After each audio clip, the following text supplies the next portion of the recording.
Auzubillahiminashaitanirrajim. Bismillahirrahmanirrahim. Ladies and gentlemen, Assalamu alaikum. This is me, Sara Baloch, and I warmly welcome each one of you to yet another live transmission of HBL PSL Season 9. We call it PSL Hangama. Janab, this show has been brought to you by Cadbury Dairy Milk PSL Hangama, presenting Lifebuoy Herbal Shampoo, powered by HBL, brought to you by Kaizen Paints and refreshed by Coke.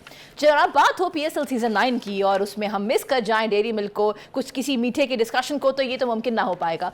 जनाब last year जब world cup शुरू हुआ, हमने देखा किस तरीके से Cadbury Dairy milk ने इनिशिएटिव लिया कि पाकिस्तान में जिन लड़कियों को शौक है, आई एम श्योर बहुत सारी लड़कियां, बच्चियां, औरतें हमें देख रही होंगी, माएँ देख रही होंगी, भाई देख रहे होंगे, वालिदैन देख रहे होंगे, वो चाहते हैं कि उनकी बच्चियाँ क्रिकेट में आएँ। तो ये बहुत अच्छी एक अच्छा इनिशिएटिव है जो कि कैडबरी की जानिब से लिया गया है। करना कुछ यूँ है कि आपको कैडबरी www.cadburypakistan.com की वेबसाइट पे जाना है, अपने आप को रजिस्टर करना है। 50 लड़कियों को ये कैडबरी की स्कॉलरशिप मिलने वाली है और हर रन्स पे जैसे ही 100 रन्स ऑन बोर्ड होंगे किसी भी टीम की जानिब से, तो कैडबरी डेयरी मिल्क अवार्ड करेगा क्रिकेट की स्कॉलरशिप। ये बहुत खूबसूरत बात है। मुझे खुद बड़ा हमेशा शौक रहा है फुटबॉल का, स्पोर्ट्स का, और मुझे लगता है कि मेरी तरह की बहुत सारी और लड़कियां हर घर में होंगी और ये जो है ना, ये स्कॉलरशिप आपके लिए बहुत बेनिफिशियल साबित हो सकती है, क्योंकि 6 मंथ्स का ड्यूरेशन होगा स्कॉलरशिप का, फ्री ऑफ कॉस्ट है जनाब। इसके अंदर इक्विपमेंट से लेके every single thing is going to be sponsored by Cadbury Dairy Milk. Having said that, it was the 6th number of HBL PSL season 9 match between two teams जनाब। एक तरफ Karachi Kings और दूसरी जानिब पेशावर ज़ल्मी। दोनों चाह रहे थे कि आज जो है ना ये विक्ट्री हासिल करे, और हुआ क्या, पेशावर ज़ल्मी आया जनाब, 154 रन ऑन बोर्ड किए, और कराची किंग्स स्टार्टिंग से जो इंटेंट था, फर्स्ट ओवर से ही जनाब वो अपने स्ट्राइक रेट से भी आगे थे, विकेट्स भी उनकी प्रॉपर थी, और पेशावर ज़ल्मी की तो विकेट्स जनाब पहले ही ओवर में गिर चुकी थी। एनीवेज, सो कराची किंग्स ने क्या किया, 157 रन ऑन बोर्ड किए 3 विकेटों के नुकसान पे, and they actually won the match. But what went wrong with Peshawar Zalmi, उससे बात पे आएंगे। आज एक बहुत बड़ा रिकॉर्ड कायम हुआ है बाय आवर कंट्री, जी हाँ, पाकिस्तान की जानिब से। बाबर आजम हमेशा की तरह ओडीआई की बात करें तो रैंकिंग नंबर 1 थे, आज हैं नहीं, वो अलग बात है, लेकिन पाकिस्तान की जानिब से he has become the first ever Pakistani batter to score the fastest 10,000 runs in just 271 innings. याद रहे, इससे पहले अगर हम दुनिया क्रिकेट के एतबार से बात भी करें तो he has actually become the first ever cricketer in the world of cricket to score this fastest century in just 271 run. इससे पहले क्रिस गेल के पास ये एक एजाज था, लेकिन आज कोई टॉप पे है तो वो है बाबर आजम।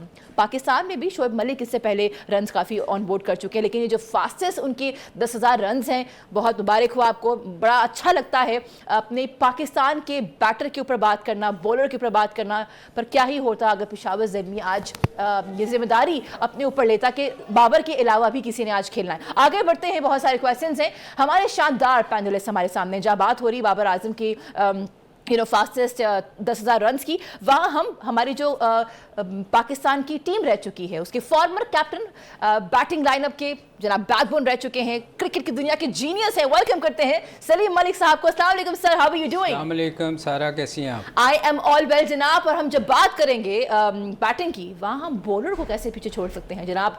सनसनीखेज हमने इनकी जो है वो इनिंग्स देखी हैं। बात कर रही हूँ हमारे pacer, former test cricketer Abdul Rauf साहब। अस्सलाम वालेकुम, हाउ आर यू? वालेकुम सलाम, बिल्कुल ठीक। Gentleman, what a good day for Pakistan. 10,000 runs, fastest innings, fastest 10,000 runs in just 271 innings. Sir आप बताइए, बिकॉज आप तो बैकबोन रह चुके हैं क्रिकेट की दुनिया के। देखिए, आज ज़ल्मी के लिए अच्छा दिन तो नहीं था, मगर बाबर के लिए आप कह सकते हैं कि बाबर और पाकिस्तान के लिए बहुत अच्छा दिन था कि उसने आज एक रिकॉर्ड कायम किया है। मेरा ख्याल है बाबर की अगर बात करें तो बहुत सारे लोग उसको क्रिटिसाइज़ करते हैं, मैं भी हल्का सा करता हूँ कभी जब वो स्लो खेलते हैं, मगर मैंने हमेशा बाबर की तारीफ़ की है कि पाकिस्तान के पास अगर कोई प्लेयर है तो वो सिर्फ़ एक बाबर आज़म है, जो वाहद प्लेयर है, टेक्निकली साउंड किस्म का बैट्समैन है। तो मेरा ख्याल मैं और रऊफ़, हम जो पिछले कई दफ़ा प्रोग्राम किए हैं जो हमने, उनमें अक्सर बाबर का जिक्र करते हैं। लोग बहुत ज़्यादा बाबर को क्रिटिसाइज़ करते थे कि जी वो स्लो खेलता है, उसको नहीं होना चाहिए, मगर मेरा ख्याल है उन लोगों जो बहुत ज़्यादा क्रिटिसाइज़ करते थे उसको, उसने मुंह पे एक किस्म का तमाचा मारा है कि मैं हाईएस्ट स्कोरर हूँ, और रैंकिंग में भी वो जो 3-4 प्लेयर हैं उनमें उसका नाम आता है। तो मेरा ख्याल है पाकिस्तान की खुशकिस्मती है कि बाबर जैसा एक प्लेयर पाकिस्तान के पास है जो हर फॉर्मेट में, आप T20 ले लें, वनडे ले लें, टेस्ट मैच ले लें, उससे बेहतर प्लेयर शायद ही पाकिस्तान के पास कभी हो या आए, क्योंकि वो वाहद प्लेयर है जो हर फॉर्मेट में अपना रोल अदा करता है। अब इस मैच में भी अगर आप देख लें ज़ल्मी में उसके 72 के अलावा किसी बैट्समैन ने स्कोर नहीं किया। तो मेरा ख्याल है ये हम लकी हैं पाकिस्तान के, हमारे पास बाबर जैसा प्लेयर है। Sir, I want to ask this question from you also Abdul Rauf ji, लेकिन today you look really sharp माशाल्लाह से। मुझे अच्छा लगता है हम जब सेट पे आते हैं तो डिफरेंट कलर्स जो हैं वो हमें कॉम्बिनेशन देखने को मिलते हैं, कभी टेक्स्ट से बहुत डिफरेंट होता है। तो ये सूट कहाँ से आपने डिज़ाइन करवाई तो बताएं। ये सलीम भाई की मेहरबानी से डिज़ाइन हुआ। हाँ भाई, हमें ना मालूम था कि ये भी हुनर रखते हैं आप। बस ये दोस्तों का ख्याल करते हैं। मुझे रऊफ वैसे ही अच्छे लगते हैं, तो ये रऊफ ऐसे ही मेरी तारीफ कर रहे हैं। रऊफ की अपनी तो ये तोहफा है आपकी जानिब से रऊफ साहब को। क्या बात है, हमारे सेट्स पे तोहफे भी एक्सचेंज हो रहे हैं। मुझे अभी तक नहीं मिला, देखते हैं मेरा नंबर कब आएगा। लेकिन आई थिंक एक डिसअपॉइंटिंग फैक्टर आज नजर आया है। I want you to quote on this as well. हम जब पाकिस्तानी टीम को T20 इंटरनेशनल में परफॉर्म करते हुए देखते हैं, या अगर हम ऑस्ट्रेलिया की बात करें, दूर ना जाएं, चलो ODI कोई ले लें, ठीक है जी, वर्ल्ड कप को, सवाए बाबर के कोई खेलते हुए नजर नहीं आता। पेशावर ज़ल्मी के साथ 2 मैचेस, चले इससे पहले साइम में खेला था, लेकिन आज क्या हुआ? It's just Babar Azam. क्या वही रह गए कि वो आए, कंसिस्टेंटली खेलें भी, बातें भी सुने? ये क्या हो रहा है? देखिए, मेरा ख्याल है कि जो पिक है पेशावर ज़ल्मी की, ओवरसीज़ के जो उन्होंने प्लेयर पिक किए वो इतने ज़्यादा मेरा ख्याल है कि अपडेटेड नहीं थे, क्योंकि आपने देखा होगा कि जो पास्ट 2 मैचेस हुए हैं, मुल्तान सुल्तान की और इस्लामाबाद की, इन दोनों के जो टॉप ऑर्डर पिक्स हैं वो बहुत अच्छी हैं। जिस तरह मुल्तान से हैंड्रिक्स ने और मिलान ने दोनों मैचेस में आउटस्टैंडिंग बैटिंग की है और मैचेस भी जितवाए हैं। उसके बाद इस्लामाबाद से जो हैं हेल्स हैं और उसके बाद मनरो हैं, वो आउटस्टैंडिंग बैट्समैन है, वो अपनी टीम को मैच जितवाते हैं। अब हमारे ये देखें, जो दोनों जब पेशावर के ओपनर्स हैं, पाकिस्तान टीम के भी दोनों यही ओपनर्स हैं, बाबर आजम और साइम अयूब। साइम अयूब से हमें बहुत ज़्यादा उम्मीदें थी कि ये इस PSL में, क्योंकि उनसे बहुत ज़्यादा तवक्कुआत वाबस्ता हो गई थी। पाकिस्तान टीम में आए थे, ऑस्ट्रेलिया का टूर भी उन्होंने किया था, फिर लास्ट जो उन्होंने प्रीवियस PSL खेला वहाँ से ये पिक हुए। डोमेस्टिक में बहुत इनकी कारकर्दगी बहुत ज़्यादा शानदार रही है, मगर अब दोनों मैचेस में उनसे उस तरह स्कोर हो नहीं रहा। और न्यूजीलैंड का जो T20 पाकिस्तान इंटरनेशनल मैचेस खेला उनमें भी वो फ्लॉप हुए हैं, तो उन पे मेरा ख्याल है कि प्रेशर आ जाएगा। फिर तीसरे जो उनके हैं मोहम्मद आरिस, उससे भी पाकिस्तान के जो अवाम है उनको बहुत ज़्यादा एक्सपेक्टेशन थी। T20 जो लास्ट वर्ल्ड कप ऑस्ट्रेलिया में हुआ उसमें पाकिस्तान टीम के साथ है, बड़ी अच्छी उन्होंने वहाँ पर बैटिंग की। और अभी जो न्यूजीलैंड में टीम सिलेक्शन हुई है उसमें भी बहुत ज़्यादा जो अवाम थे क्रिटिसाइज़ कर रहे थे उनके सिलेक्शन ना होने पर, मगर ये 2 मैचेस हो गए हैं, वो भी आउट ऑफ फॉर्म जा रहे हैं। उसके बाद फिर ये जो हमारे जो ऑलराउंडर है आमिर जमाल, जिनके बारे में आपने भी बात किया, सबने बात की कि ऑस्ट्रेलिया में पाकिस्तान के मोस्ट प्रोमिनेंट ऑलराउंडर रहे हैं वो, उन्होंने स्कोर भी किया, मगर उसके बाद सडनली उनका भी डाउनफॉल है कि वो न्यूजीलैंड में भी उस तरह आउटस्टैंडिंग परफॉर्म नहीं कर सके T20 में। अभी ये भी यहाँ भी दूसरा मैच है, उसमें भी वो परफॉर्म नहीं कर सके, तो फिर अकेले जो रिस्पॉन्सिबिलिटी आ जाती है वो बाबर आजम पे आ जाती है। उन्होंने किसी हद तक तो शो की है, मगर जब तक ये बाकी पूरी टीम उनका साथ नहीं देगी तो बड़ा मुश्किल हो जाएगा। जिस तरह यहाँ पे स्कोर हो रहे हैं 200+ रन, तो 200 रन जब प्लस नहीं करेंगे तो उसको डिफेंड करना बहुत ज़्यादा मुश्किल हो जाएगा। तो एग्जैक्टली यही हो रहा है इनके साथ। रऊफ, ये याद है, मैं इसलिए हमेशा पिछली जो रात को हमने प्रोग्राम किया था उसमें कहा था कि ये जो कुछ प्लेयर आपको नज़र आते हैं जो चंद मैचों, एक आध मैच में स्कोर करते हैं और हम उनकी इतनी हाइप क्रिएट कर देते हैं कि लोगों की एक्सपेक्टेशन बहुत ज़्यादा उनसे बढ़ जाती है। होता क्या है कि बाद में जैसे ही कुछ मैचेस गुजरते हैं लोगों को उनकी वीकनेसेस का पता चल जाता है कि ये कहाँ वीक है, फिर वो उस वहाँ उनको बॉलिंग करके वो आउट करते हैं। अब देखें, साइम अयूब या हारिस की बात अगर हम करें तो इनसे पाकिस्तान, या आसिफ की बात कर लें तो पाकिस्तान की इनसे एक्सपेक्टेशन बहुत ज़्यादा हो गई थी। लोगों ने इतना हाइप क्रिएट की थी कि एक ओपनर मिल गए, विकेट कीपर मिल गए, अब इनसे अच्छा कोई नहीं है। होता क्या है कि ये जो चीज़ें हैं ना, ये 1-2 सीरीज़ के बाद आपको बातें करनी चाहिए, इसलिए कि आप जितनी देर उनकी परफॉर्मेंस नहीं देखेंगे कि पूरी सीरीज़ में उन्होंने या पूरे PSL में क्या किया है, कितना स्कोर किया है, उसके बाद आप किसी को जज कर सकते हैं। ये 1 या 2 मैचों पे जो हम बात करते हैं ना किसी प्लेयर की, या एक इनिंग जो अच्छी खेल जाता है उस दिन में भी उसका दिन हो वो अच्छा खेल जाए, ये हम रऊफ इस पे हम लोग ना बहुत ज़्यादा एकदम इतनी हाइप क्रिएट कर देते हैं कि वो एकदम उठा के ले जाते हैं। तो ये मेरे ख्याल में हमें सोचना चाहिए, लोगों को जो एकदम हाइप क्रिएट करते हैं ये नहीं करना चाहिए, पहले जज करना चाहिए, पूरी सीरीज़ उसको देखना चाहिए। जमाल की जैसे आपने बात की, जमाल ने वहाँ बहुत अच्छा किया, उसकी रीज़न ये थी कि उसको वहाँ की कंडीशन सूट कर गई थी, बाउंस था, स्विंग मिल रहा था, उसने आउट किए, बैटिंग में एक मैच में उसने अच्छा स्कोर कर लिया, मगर उसके बाद आप देखें कि वो चीज़ नहीं आ रही। तो ये चीज़ें जो है ना हम एकदम जो हीरो बनाते हैं, ज़रूर हीरो बनाने चाहिए प्लेयर्स अगर कोई अच्छा करता है, मगर उसको पूरी सीरीज़ में ज़रूर देखना चाहिए कि इसने पूरी सीरीज़ में क्या किया। अच्छा, जहाँ ये बात हो रही है वहाँ साइम अयूब के हवाले से बात करते हैं। देखिए उन्होंने तो फर्स्ट क्लास भी खेल रखा है, 15 मैचेस हैं, एवरेज उनकी 44 की रही है, स्ट्राइक रेट 69 का है। इससे पहले मैच में जो कोयटा ग्लेडिएटर्स के साथ इन्होंने खेला था 42 रन ऑन बोर्ड किए थे, नॉक होने वाला था, 26 बॉल पे छक्के भी नजर आए, चौके भी नजर आए, 161 का इनका स्ट्राइक रेट था। What happened to Saim Ayub today? Because he got out for golden duck. आते साथ ही चले गए। देखें ये जो प्लेयर साइम अयूब जो है ना, ये ओपनर जाते हैं, और ये जो भी किसी टीम का ओपनर जाता है ना, उसकी वो कोशिश करता है कि मैं पहले 6 ओवर्स में एडवांटेज लूँ, क्योंकि पावर प्ले में फील्डर ऊपर होते हैं। मगर ये साइम अयूब पिछले 2-3 मैचों में अनलकी भी रहा, रन आउट भी हुआ न्यूजीलैंड में भी, मगर इसको ये सोचना पड़ेगा कि अपनी इनिंग बिल्ड कैसे करते हैं, क्योंकि जब आप आउट होते हैं ना तो आप पे प्रेशर बढ़ता जाता है फिर, क्योंकि लोग आपसे एक्सपेक्ट कर रहे होते हैं और आप खुद भी कर रहे होते हैं कि मैंने करना है, अदरवाइज़ लोग बातें करेंगे। तो ये जो इस होल से निकलने के लिए आपको थोड़ा सा अपनी बैटिंग ऑर्डर में चेंज कर लानी पड़ेगी, आपको थोड़ा लंबा खेलना पड़ेगा।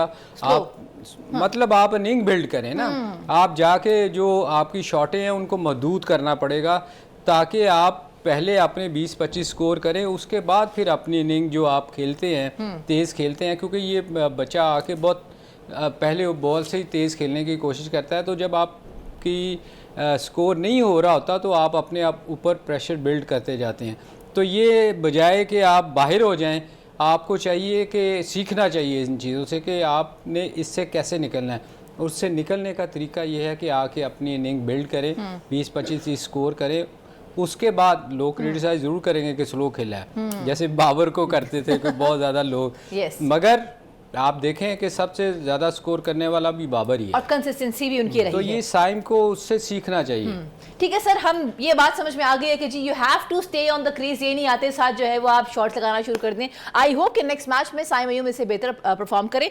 Ladies and gentleman, Karachi Kings has won the match by 7 wickets. हमारे साथ रहिएगा बिकॉज बहुत सारी चीजें डिस्कस करनी है। आई have gotten a lot of critical questions. Stay with us.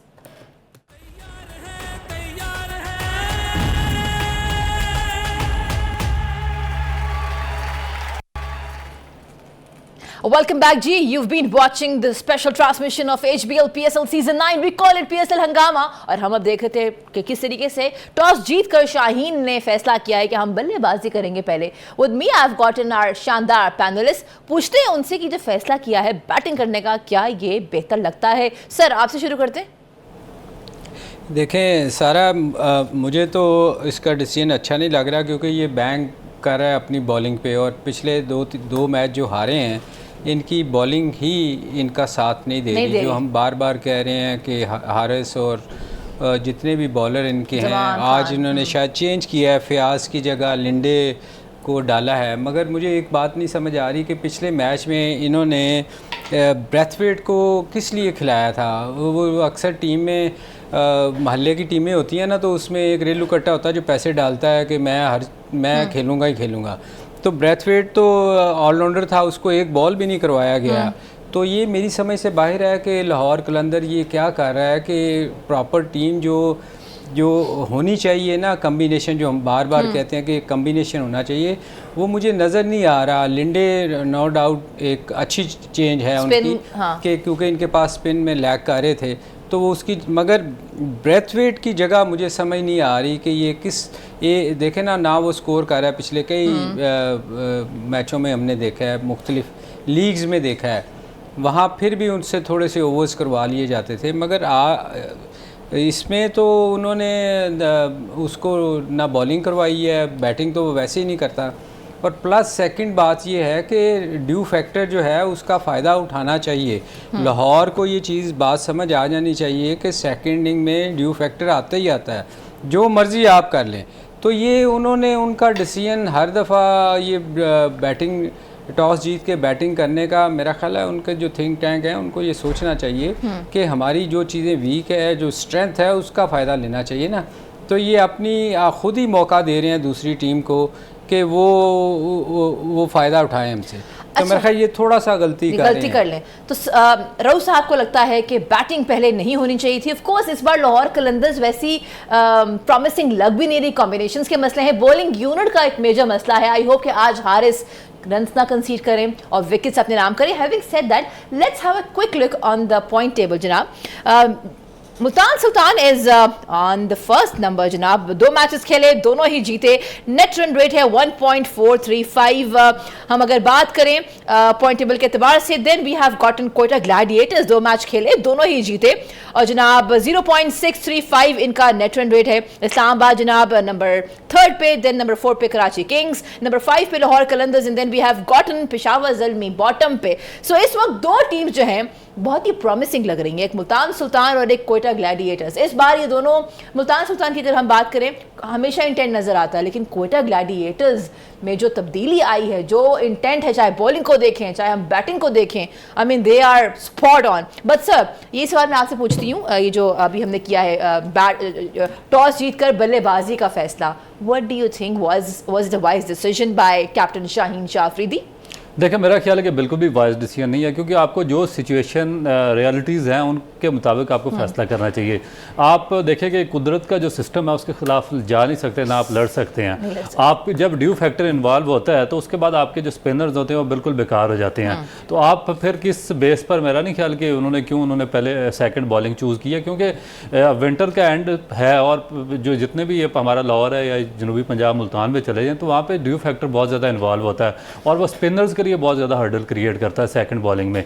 तो उसके बावजूद फिर दोबारा जिद करके पहले बैटिंग चूज करना, मेरा ख्याल है कि बड़ा एक स्ट्रेंज डिसीजन है ये। ठीक है जी, I have gotten a good news for all our #PSL हंगामा fans. We will be taking your live calls. आप लोग pre match and post match discussion कर सकते हैं। हमारे जो शानदार पैनलिस्ट हैं, एक तरफ पेसर हैं टेस्ट क्रिकेट की दुनिया के और दूसरी तरफ पाकिस्तान की बल्लेबाजी के बैकबोन, जी हाँ, फॉर्मर कैप्टन सलीम मलिक साहब। तो कॉल कीजिए, we will be having your live calls on the show and keep tagging #PSL हंगामा, क्योंकि आपका और हमारा जो रिलेशनशिप है वो इस पूरा महीना जो है ना बहुत स्ट्रॉन्ग होना चाहिए, बिकॉज हम पाकिस्तानी यार एक दूसरे को जो है वो सपोर्ट करते हैं, इसी तरह आगे बढ़ते हैं। एनीवेज आगे बढ़ते हैं जी। हम बात कर रहे थे सर T20 वर्ल्ड कप की, क्योंकि इसके बाद तो T20 वर्ल्ड कप ही है।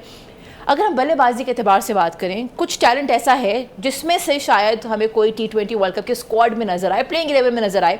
फॉर एग्जांपल ख्वाजा नाफे, फरहान, साइम अयूब, हैदर अली, आजम खान या मोहम्मद हारिस। आप इनमें से किसको देखते हैं? क्योंकि आज हमने देखा Mohammad Haris could not perform, Saim Ayub could not perform, but Saim की वैसे फर्स्ट क्लास क्रिकेट भी और लास्ट इनिंग्स भी उनकी अच्छी थी PSL के एतबार से।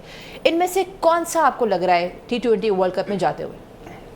देखें, ये टू अर्ली है किसी के बारे में ये कहना, मगर जो स्टैट्स उनके पिछले बता रहे हैं उसके मुताबिक अगर आप देखें, नाफे इज़ टू अर्ली, अभी उसकी एक इनिंग हुई है। अब आप जैसे जैसे, मगर उसमें टैलेंट है, जो कल भी हमने बात की थी कि एक बंदा नज़र आ रहा है कि वो उसमें जो क्वालिटी होनी चाहिए किसी बैट्समैन में उसमें सारी हैं। अब वो कैसे आगे लेके चलते हैं इस PSL में देखना पड़ेगा कि अगले मैचों में वो कैसा खेलते हैं। मगर मेरा ओपिनियन ये है कि वो मुझे अच्छा लगता है, अच्छा प्लेयर है और वो पाकिस्तान को सर्व कर सकता है। उसके बाद आप दूसरे प्लेयर्स की ज़्यादा जो है साहबजादा फरहान, वो अच्छा प्लेयर है। उसने देखे 2 मैचों में 50 किए है और उसमें मुसलसल पिछले कई 2-3 सीज़नों से, मेरे काफ़ी सीज़न हो गए हैं, मगर पिछले 2 साल भी फर्स्ट क्लास में वो टॉप स्कोरर रहा है। और टेक्निकली वो चूँकि, इसलिए हम हमेशा कहते हैं कि जो फर्स्ट क्लास खेला होता है वो ज़्यादा बेहतर प्लेयर होगा, क्योंकि वो मार खा के आया हुआ होता है नीचे से। बाकी साइम अयूब अनलकी रहा, न्यूजीलैंड टूर पे भी रन आउट हुआ 1-2 दफ़ा। पिछले में 1-2 मैच में आप उसको क्रिटिसाइज़ नहीं कर सकते, उसमें भी वो नज़र आता है कि वो अच्छा प्लेयर है, वो पाकिस्तान को सर्व कर सकता है। बाकी जो प्लेयर आपने बात की उनकी अगर एवरेज देखें, उनको 2-2 3-3 टूर करवाए हैं जी। उसको देख लें, आज़म खान को और हैदर अली। ये तो हैदर अली को तो मेरा ख्याल आई डोंट नो, को ये मैं समझता हूँ कि पर्ची है जिसकी वजह से वो खेल रहा है, अदरवाइज पिछले 2-3 सीरीज से तो उसको देखा ही नहीं हमने खेलते हुए। Sir what about Azam Khan? Azam Khan के तो मल्टीपल इश्यूज़ हैं, उसके तो फिटनेस का सबसे बड़ा प्रॉब्लम है कि आप देखें आज़म को अगर जब वो खेलता है तो वो कई दफ़ा आप देखें विकेट कीपर जो है वो फील्डिंग अपने जो रिजवान हैं वो 7 ओवर पे होते हैं तो वो फील्डिंग भी कर सकता है, मगर आज़म जब आता है टीम में तो आप उसको वो फील्डिंग कर ही नहीं सकता, तो उसके लिए स्पेशली उसको खिलाना ही पड़ता है as a wicket keeper.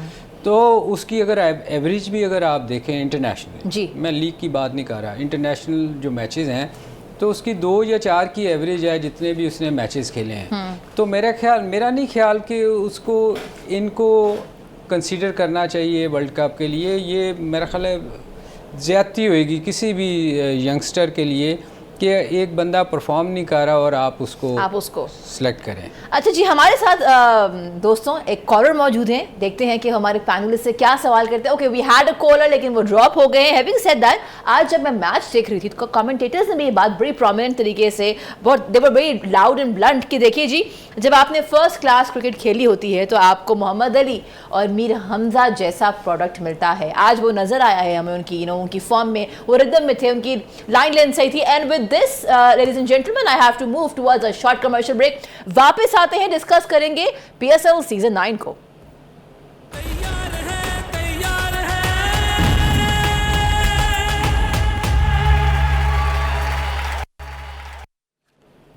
Welcome back, दोस्तों. You've been watching our special transmission of HBL PSL Season 9. We call it PSL Hangama. And this show has been brought to you by Cadbury Dairy Milk PSL Hangama. Presenting Lifebuoy Herbal Shampoo, powered by HBL. Brought to you by New Kaizen Paints and refreshed by Coke.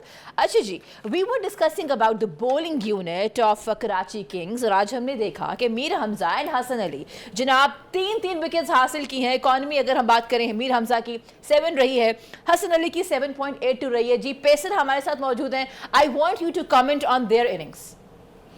देखिए, मेरा ख्याल है कि बहुत अच्छी bowling की, और ये जो हम बात करते हैं कंडीशन बॉलर हैं, मीर हमजा, हसन अली हो गया, मोहम्मद अली जिस तरह मुल्तान के हैं और या अब्बास अफरीदी हैं, तो जब भी इनको कंडीशन हेल्पफुल मिलेंगी तो ये बहुत अच्छी बॉलिंग करेंगे, क्योंकि इन्होंने बहुत लंबा फर्स्ट क्लास क्रिकेट खेला हुआ और इनको एक्सपीरियंस है, बैट्समैन को रीड करना आता है, इनको पिच को रीड करना आता है और उसके मुताबिक ये बॉलिंग करते हैं। अब जो इसी तरह जो आप इमर्जिंग टैलेंट देख लें पाकिस्तान का, इस तरह अभी ज़िशान को खिलाया जिसके बारे में बहुत बड़ी हाइप थी, या उबैद शाह को खिलाया, तो उनको अभी थोड़ा मेरा ख्याल है कि फर्स्ट क्लास में वो तैयार करवाना पड़ेगा, क्योंकि टू अर्ली हैं वो।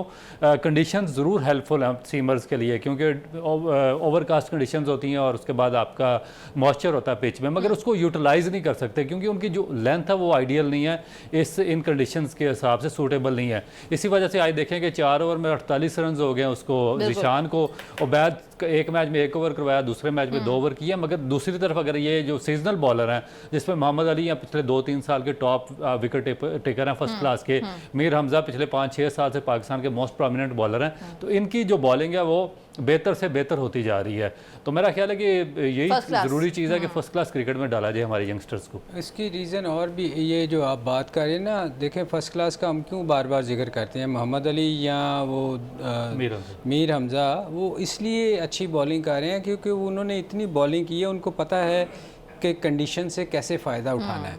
ये दोनों यंगस्टर हैं ज़ीशान और उबैद, क्योंकि इनको बेचारों को भी टाइम लगेगा। देखें ये हर चीज़ एक टाइम के साथ आप सीखते हैं ना, तो उनको कंडीशन से फ़ायदा उठाना नहीं आ रहा।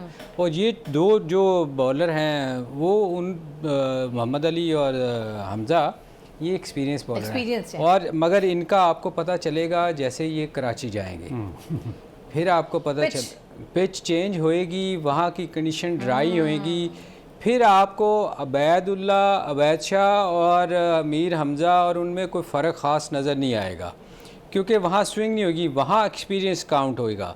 वहाँ ये पता चलेगा कि आपको फ़र्क का जो अगर कंपैरिजन करेंगी ना, क्योंकि अभी तो चूँकि गीली विकेटों पे बॉल कर रहे हैं तो उनको एक्सपीरियंस है वहाँ की बॉल। ये कराची जाके पता चलेगा रऊफ कि असल जब वो कहते हैं ना हैंडीकैप होगा, गोल्फ में अक्सर होता है जो अच्छा प्लेयर नहीं होता ना उसको एक्स्ट्रा स्ट्रोक्स दी जाती हैं। तो जब ये कराची जाएंगे तो ये लेवल हो जाएगा, वहाँ एक्सपीरियंस काउंट होएगा, वहाँ पता चलेगा कि बॉलर कौन है असल। So you're suggesting, okay, we have a call, ladies and gentlemen, देखते हैं कॉलर हमारे साथ कौन मौजूद है। अस्सलाम वालेकुम जी, गुड इवनिंग, कौन है हमारे साथ? वालेकुम सलाम। जी अस्सलाम वालेकुम, कौन बात कर रहे हैं और कहाँ से बात कर रहे हैं? वालेकुम सलाम जी, कौन बात कर रहे हैं, कहाँ से बात कर रहे हैं? मैं मुल्तान से बात कर रहा हूँ, जवाद हसन मेरा नाम है। जवाद हमारे साथ हमारे पैनलिस्ट मौजूद है, क्या सवाल करना चाहते हैं, किससे करना चाहते हैं? इनकी और आवाज़ अपनी टीवी की आवाज बंद कर दें, बाद में देख लीजिएगा शो यूट्यूब पे।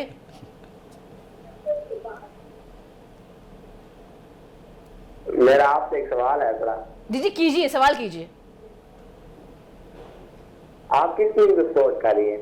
सॉरी आप किस टीम को सपोर्ट कर रही है पीएसएल में? यार अच्छा, ऑनेस्टली आई थिंक पहले Lahore Qalandars, but now Multan, and I happen to be from Karachi, so Karachi Kings and Quetta, so I am vouching for three teams this time.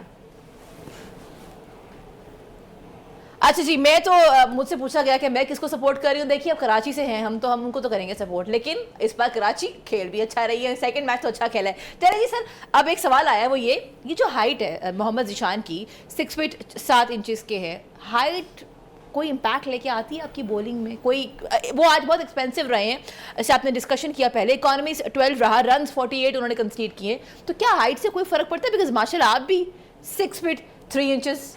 देखिए मेरा ख्याल है कि बहुत बड़ा डिफरेंस क्रिएट होता है हाइट से, क्योंकि आप देखेंगे माजी में जो ग्रीन मैगरा थे ऑस्ट्रेलिया के, उनकी, उसके बाद जोएल गार्नर थे, और पाकिस्तान के मोहम्मद इरफान या वसीम अकरम थे, इन्होंने अपने हाइट से बहुत ज़्यादा जो हर्डल्स क्रिएट की थी बैट्समैन के लिए। और ये जो ज़ीशान है, इनकी हाइट भी एक्सेप्शनल हाइट है, 6'7" इनकी हाइट है, काफ़ी ऊंची है। मगर अब प्रॉब्लम ये है कि जब ये अर्ली ऑन आए थे तो ये बॉलिंग, जो हाइट वाला बॉलर होता है उसको इतनी ज़्यादा बैक को इस्तेमाल करने की ज़रूरत नहीं होती है, क्योंकि उसके जो शोल्डर्स होते हैं या लीवर्स होते हैं, जो बाजू होते हैं, रिस्ट होती है, वो बाकियों से थोड़ी सी एक्स्ट्रा होती है, उस वजह से उनको ज़्यादा एक्स्ट्रा हेल्प मिलती है। मगर इसको जो उन्होंने पाकिस्तान क्रिकेट बोर्ड ने काम किया नेशनल एकेडमी में, तो इनको थोड़ा सा उन्होंने बैक डोमिनेट बॉलर बना दिया, जिसकी वजह से ये T20 शॉर्ट फॉर्मेट में तो 2-2 3-3 ओवर कर लेंगे, मगर जैसे ही 1 या 2 फर्स्ट क्लास मैचेस खेलेंगे जहाँ पर इनको लंबी बॉलिंग करनी पड़ेगी, तो ये बहुत ज़्यादा इनके लिए डैमेजिंग होगी, क्योंकि इनको इंजरी हो सकती है, इंजरी प्रोन बना दिया गया इनको। तो मेरा ख्याल है कि बेहतर ये है कि उनकी हाइट को यूटिलाइज किया जाए, बजाय इसके कि उनको तेज़ पेस के चक्कर में डालकर उनको क्रिकेट से ही बाहर कर दिया जाए। आप कह रहे हैं कि फर्स्ट क्लास और खेलना चाहिए, फर्स्ट क्लास एक्शन बेहतर करना चाहिए। मैंने रऊफ आज उसकी बॉलिंग थोड़ी सी देखी है, वो ना देखें जो हाइट वाला बॉलर होता है ना, उसको सबसे बड़ा एडवांटेज होता है बाउंस का, वो उससे फ़ायदा नहीं उठा रहा। वो आज मैं उसको, उसमें वेरिएशन भी नहीं है, वो एक ही जगह बॉल किए जा रहा था, वो उसको हिटे मारे थे, वो एक्सपीरियंस से मार खा रहा है। मेरा ख्याल थोड़ी क्रिकेट खेलेगा, उसको एक्सपीरियंस होएगा, तो उसको बहुत सारी चीज़ें जो रऊफ बता रहे हैं, रऊफ जैसे बंदे को होना चाहिए जो एक्सपीरियंस, मैं सच बता रहा हूँ, जो उनको सिखाए। आपने ब्रेक पे जाना। हाँ, ब्रेक पे नहीं। Ladies and gentleman, I have to move towards the ending of the first half. इंशाल्लाह सेकंड हाफ में आपसे पोस्ट मैच डिस्कशन करेंगे 11 से 12, लेकिन अभी हमें नजर आ रहे थे पीसीबी के चेयरमैन मोहसिन नकवी साहब along with the chief selector Wahab Riaz आराम से बैठ के they were enjoying the match. मेरा भी दिल चाह रहा था कि हम यहाँ क्या कर रहे हैं, you know, we should go and we should perhaps enjoy the match. Anyways, this is me Sara Baloch signing out. आपसे मुलाकात होगी 11 से 12। जाते जाते एक बार एक साथ कहेंगे पाकिस्तान जिंदाबाद।